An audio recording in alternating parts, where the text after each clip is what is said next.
Hi friends, అందరికీ 1,00,000 రూపాయల లోపు రుణమాఫీ కావడం అయితే జరిగింది.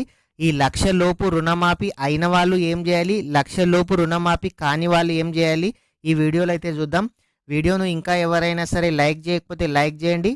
మీరు లైక్ చేయడం ద్వారా ఇలాంటి తెలియని సమాచారాన్ని కూడా ప్రతి ఒక్కరూ తెలుసుకునే అవకాశం అయితే ఉంటుంది.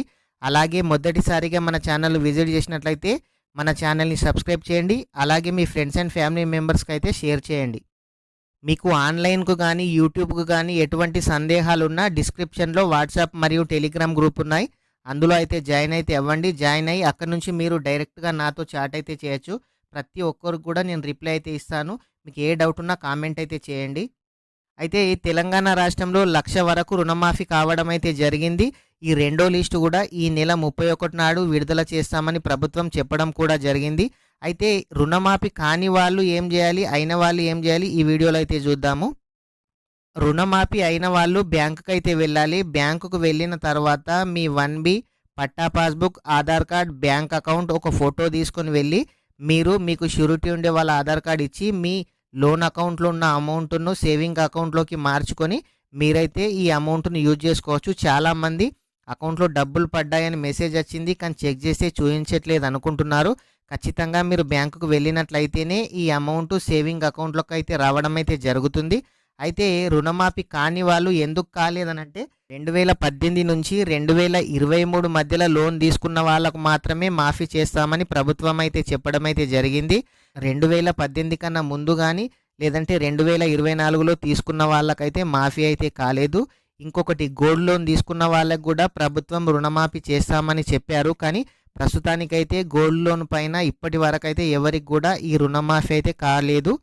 అయితే 1,00,000 రూపాయల లోపు ఉండి 2018 నుంచి 2023 మధ్యలో లోను తీసుకున్నాము, అయినా సరే మాకు మాఫీ కాలేదని చాలామంది ప్రజలైతే ఆందోళన పడుతున్నారు.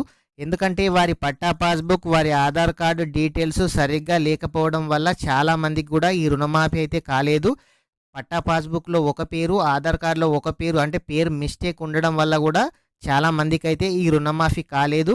ఈ విధంగా పట్టా పాస్బుక్లో, ఆధార్ కార్డులో మీ పేరు గనక తప్పు ఉన్నట్లయి మీకు రుణమాఫీ రాకుంటే మీ దగ్గరలోని వ్యవసాయ అధికారిని అయితే సంప్రదించమని ప్రభుత్వం అయితే చెప్పడం అయితే జరిగింది.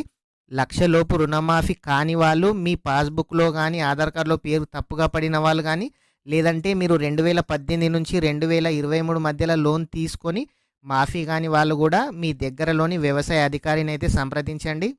ఈ 31వ తేదీన రెండో లిస్ట్ అయితే రాబోతుంది. మొదటి లిస్టులో పేరు లేని వాళ్ళు కూడా టెన్షన్ పడాల్సిన అవసరం అయితే లేదు. మీ డాక్యుమెంట్స్ అన్నీ తీసుకొని మీ వ్యవసాయ అధికారిని కలిసి మీ ప్రాబ్లం ఏంటో కూడా వాళ్ళు చెప్పడం అయితే జరుగుతుంది. అయితే ప్రభుత్వం రేషన్ కార్డు లేకున్నా రుణమాఫీ చేస్తామని చెప్పారు. కానీ ప్రస్తుతానికి కొంతమందికి రేషన్ కార్డు లేని వాళ్ళకి కూడా ఈ రుణమాఫీ అయితే కాలేదు. వాళ్ళు కూడా వ్యవసాయ అధికారి దగ్గరికి అయితే వెళ్ళి మీ డీటెయిల్స్ అయితే ఇవ్వండి. వీడియోను ఇంకా ఎవరైనా సరే లైక్ చేయకపోతే లైక్ చేయండి. మీరు లైక్ చేయడం ద్వారా ఇలాంటి సమాచారాన్ని ప్రతి ఒక్కరు కూడా తెలుసుకునే అవకాశం అయితే ఉంటుంది. ఈ రుణమాఫీకి సంబంధించిన ఎటువంటి లేటెస్ట్ ఇన్ఫర్మేషన్ తెలియగానే మన ఛానల్లో వీడియో అయితే చేయడం అయితే జరుగుతుంది. ప్రతి ఒక్కరు కూడా మన ఛానల్ను సబ్స్క్రైబ్ చేసి సపోర్ట్ అయితే ఇవ్వండి. Thank you friends.